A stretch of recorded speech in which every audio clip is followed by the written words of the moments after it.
Hello दोस्तों, फिर से स्वागत है मेरे चैनल आज इनसे क्लियर होते। कैसे हैं आप सभी। और आज हम करने जा रहे हैं इलस्ट्रेशन नंबर 1 पेज नंबर 57 और 58 पे है। तो अपन ये अपना पार्ट 2 है। अगर आपने इससे पहले वीडियोस नहीं देखी तो जाके उसको एक बार देख लें। मैंने प्लेलिस्ट भी बना रखी है कि आप लोग देख सकें। अभी तो मैं ओनली अकाउंटिंग की डाल रहा हूँ तो उस प्लेलिस्ट की इतनी ज़रूरत नहीं पड़ेगी। बाद में अगर मैंने किसी और की भी डालना, मतलब इको की डालूंगा, BST की डालूंगा, ज़रूर डालूंगा, टेंशन मत करो। और अपन बढ़ते हैं बिना टाइम वेस्ट करे हुए इस क्वेश्चन की तरफ। तो पहला है कैश से स्टार्ट किया इसने। कितना इसमें लिखा है कि 8 लाख इसने कैश से स्टार्ट किया है और 50,000 इसने मतलब गुड से स्टार्ट किया है। तो टोटल आ जाएगा 8,50,000। न्यू इक्वेशन आप देख लेना। सेकंड ट्रांजेक्शन में बताता हूँ। सेकंड ट्रांजेक्शन है परचेज प्लांट 3 लाख के। तो अपन ने क्या प्लांट परचेज किए हैं, कितने कैश दे के 15,000 उसी टाइम पे कैश दे दिया।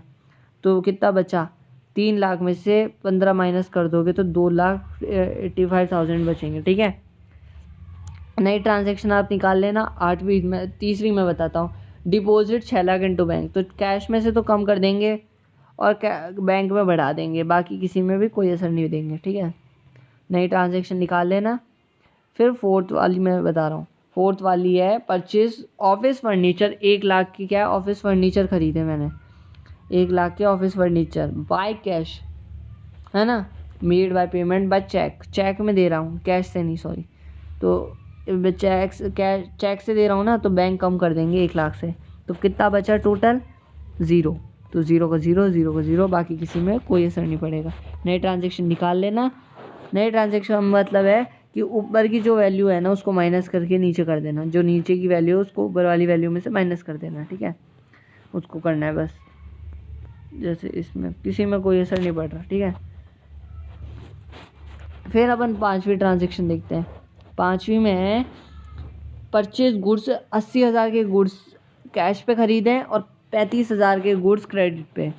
80,000 के तो क्या है, गुड्स किस पे खरीदें, कैश पे। तो कैश से 80,000 कम कर देंगे और कितने से, क्रेडिटर से 35,000 के गुड्स खरीदें। ठीक है, अब बात करते हैं क्या खरीदें, गुड्स खरीदें। तो दोनों को अपन प्लस कर देंगे, 80 को और 30 को। ठीक है, 80 को और 30 को प्लस कर देंगे और गुड्स बढ़ा देंगे 1,15,000।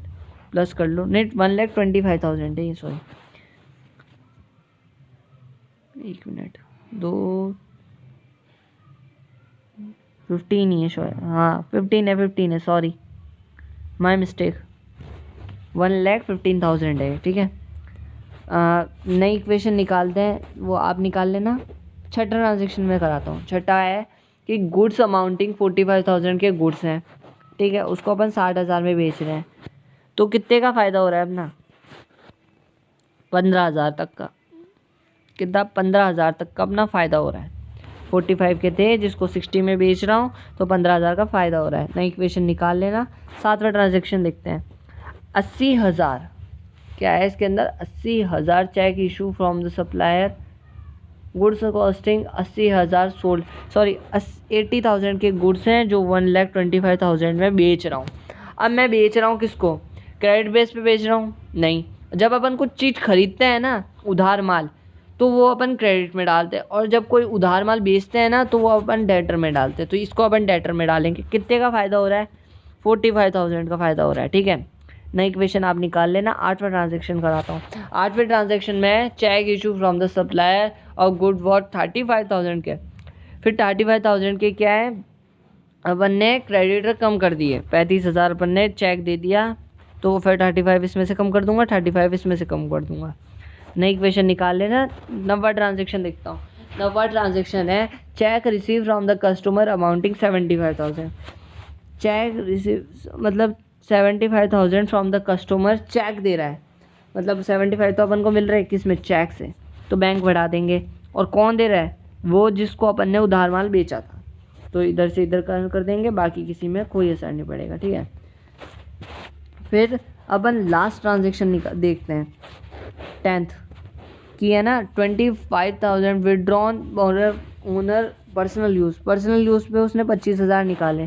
तो 25,000 इधर से और इधर से माइनस कर देंगे। 1,40,000, 40,000, 3 लाख, 5,40,000, 1,15,000, 2,85,000, 8,85,000। कैपिटल तो इतनी रहेगी, क्रेडिटर इतनी, डेटर इतनी, फर्नीचर इतनी, बैंक इतनी, प्लांट्स इतनी, गुड्स इतनी और कैश इतनी। ठीक है, अब अपन देखते हैं बैलेंस शीट।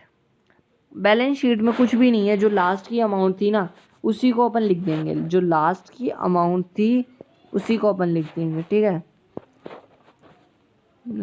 प्लांट्स में इतनी थी, बैंक में इतनी थी, फर्नीचर में इतनी थी, डेटर में इतनी थी, और अमाउंट अपनी जो इनको प्लस करने के बाद निकलेगी ना वो 11,70,000 निकलेगी। और क्रेडिटर पे 2,85,000, कैपिटल पे 8,85,000 और 11,70,000, मतलब दोनों बराबर। अपनी बिल्कुल सही है बैलेंस शीट, मतलब अपना आंसर बिल्कुल सही है।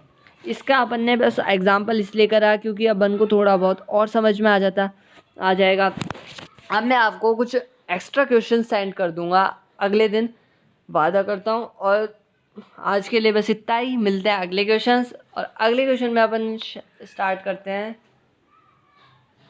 सस्पेंस में रखता हूँ, बाद में बताऊँगा। चलो आज के लिए इस वीडियो में इतना ही, मिलते हैं अगली वीडियो में। Good bye.